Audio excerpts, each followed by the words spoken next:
Con su venia, Presidenta. Muchas gracias.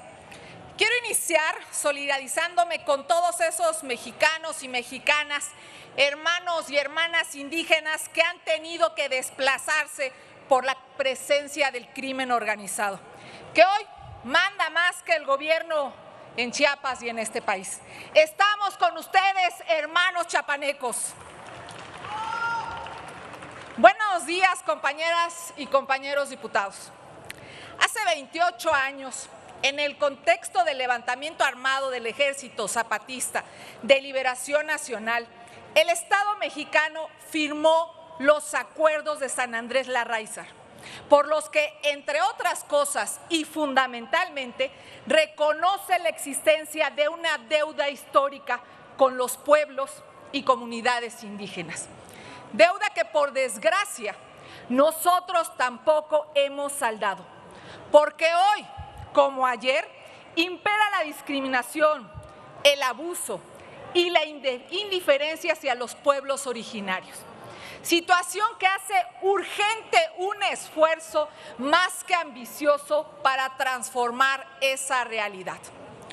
En México radican 68 pueblos indígenas y el pueblo afromexicano, quienes en su conjunto representan más de 25 millones de personas, de las cuales al iniciar este gobierno, poco más de 10 millones padecían alguna carencia, ya sea en educación, en salud, en vivienda, en seguridad social, servicios básicos o de alimentación. 4 años después, la cantidad había aumentado a más de 11 millones, datos del Coneval. Entonces, no solo no hemos saldado nuestra deuda, sino que ignorándola, la hemos acrecentado, destinándolos a una situación que trasciende generaciones y que provoca una pobreza mucho más cruel e inhumana que la pobreza extrema, que es la pobreza crónica. Por eso debemos abandonar de una vez por todas la visión tutelar y clientelar que tenemos de nuestras hermanas y hermanos indígenas. Ellos no esperan que los tratemos condescendientemente, simple y sencillamente esperan que les demos lo que cualquier ser humano espera de su prójimo: respeto. Desde Acción Nacional celebramos que por fin exista una propuesta de reforma constitucional en la materia, pero también tenemos la obligación de pronunciarnos sobre lo que queda a deber. Esto significa que estamos a favor de la reforma, pero en contra de las omisiones, porque reformar la Constitución, independientemente de la enorme oportunidad que representa, siempre concentra las expectativas de quienes, como es el caso, llevan tiempo padeciendo un estado de violencia, de incertidumbre y de despojo. Repito, Acción Nacional coincide en lo general con la reforma. Es un buen avance y como muestra de nuestra postura destacamos los siguientes puntos. El reconocimiento de los pueblos y comunidades indígenas como sujetos de derecho público con personalidad jurídica y patrimonio propio. Abona a fortalecer su autodeterminación, pues les permitirá recibir presupuesto público para impulsar proyectos que dignifiquen sus condiciones de vida en lo individual y en lo colectivo. Es también un acierto reconocer la propiedad intelectual colectiva, pues a lo largo de los años hemos constatado el abuso de empresas nacionales y extranjeras que lucran con la identidad y cosmovisión de nuestros pueblos originarios. De hecho, Acción Nacional ha presentado iniciativas en este sentido.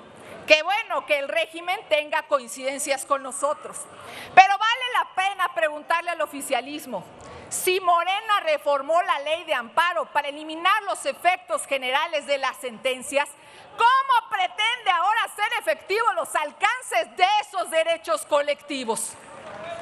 Les haré otra pregunta.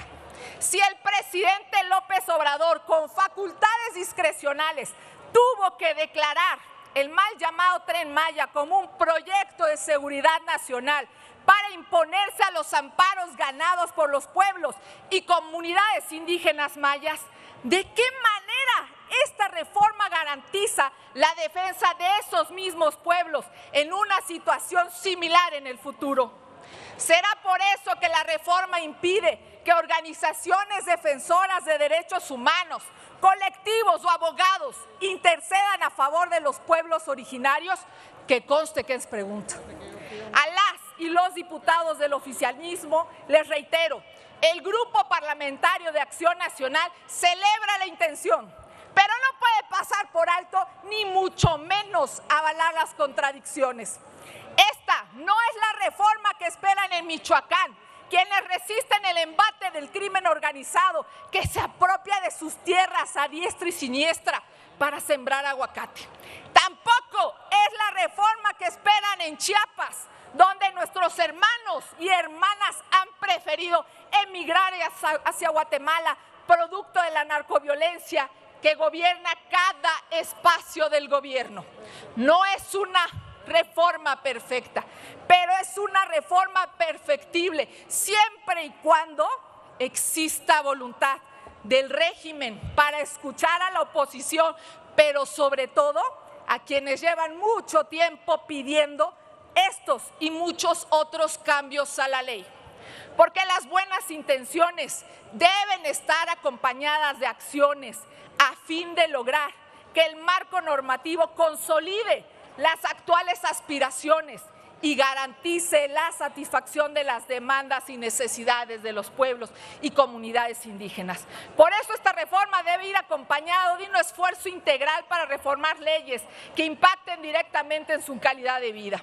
En el caso de la Ley de Aguas Nacionales, en la que es indispensable poner un freno al acaparamiento desmedido del agua por parte de empresas que lucran sin consideraciones humanas o ambientales. También se debe reformar la ley orgánica de los tribunales agrarios a fin de garantizar a los ejidatarios y comuneros la pronta resolución de sus conflictos. En la actualidad, promover un juicio agrario, en el mejor de los casos, nos lleva 2 o 6 años. De igual forma, se debe reformar la ley minera, la ley de amparo y la ley de seguridad nacional para frenar los despojos legalizados y garantizar la justa compensación por el otorgamiento de concesiones o permisos a empresas que obtengan beneficios alterando las condiciones naturales de sus ecosistemas. Pero sobre todo, y en vísperas de la discusión del presupuesto de egresos de la Federación del 2025, se debe garantizar mayores recursos para que instituciones como Profepa, Conafor o Conagua estén en posibilidades de defender el suelo y el subsuelo de prácticas depredadoras y abusivas.